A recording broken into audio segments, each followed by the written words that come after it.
Pria dengan mata yang diperban ini mampu melihat dan berjalan dengan baik tanpa menabrak apapun yang berada di depannya. Para pasien lain pun keheranan bagaimana bisa ia melakukannya. Saat telah sampai di toilet dan melihat kaca, barulah pria ini menyadari bahwa matanya ditutup dengan perban. Ketika pria ini mulai kebingungan apa yang sudah terjadi dengan dirinya, tiba-tiba matanya dapat melihat dari pantulan kaca toilet laki-laki menembus tembok pembatas menuju toilet perempuan dan terus menembus masuk pakaian suster yang ada di sana, sehingga ia dapat melihat kalung yang dikenakan suster itu. Saat telah kembali ke kamar inapnya, mata pria ini kembali memperlihatkan kemampuannya. Kali ini ia dapat melihat dengan jelas wajah dokter yang ada di depannya. Walaupun ia menggunakan penutup wajah, untuk lebih memastikan kembali penglihatannya, pria ini mencari alasan agar dokter itu melepaskan penutup wajahnya. Dan ketika dokter itu membuka maskernya, ternyata wajahnya sama persis. Bahkan tompel dokter itu tak bergeser 1 senti pun. Tak sampai di situ saja, pria ini juga dapat melihat apel yang ada di hadapannya telah busuk, walaupun ia belum memakannya. Ternyata pria ini memperoleh kemampuan mata emasnya akibat goresan serpihan batu giok berbentuk mata yang pecah karena tembakan sekelompok pencuri yang masuk ke dalam tempatnya bekerja untuk mencuri barang-barang peninggalan zaman dinasti kuno. Lalu keesokan harinya, setelah pria ini keluar dari rumah sakit, ia pergi ke tempatnya bekerja. Dan di sana manajernya memutuskan untuk tidak lagi memperpanjang kontrak kerja pria ini. Lalu pada saat yang sama, mata pria ini kembali menunjukkan kemampuannya. Pria ini melihat sepatu manajernya dan terdapat serbuk yang menempel saat manajernya memperbaiki barang peninggalan zaman dinasti.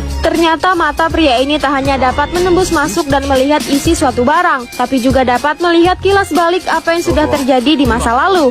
Setelah pria ini memperoleh kemampuan mata emasnya, banyak hal baru yang belum pernah ia lihat sebelumnya. Ketika manajernya ingin memberikan cindera mata kepadanya, pria ini melihat kilas balik dari proses pembuatan barang peninggalan zaman dinasti kuno itu. Dan lagi pula barang antik itu sudah lama menjadi koleksi pribadi sang manajer. Walaupun pria ini sudah menolak, manajernya tetap memberikan barang antik itu sebagai cindera mata kepada pria ini.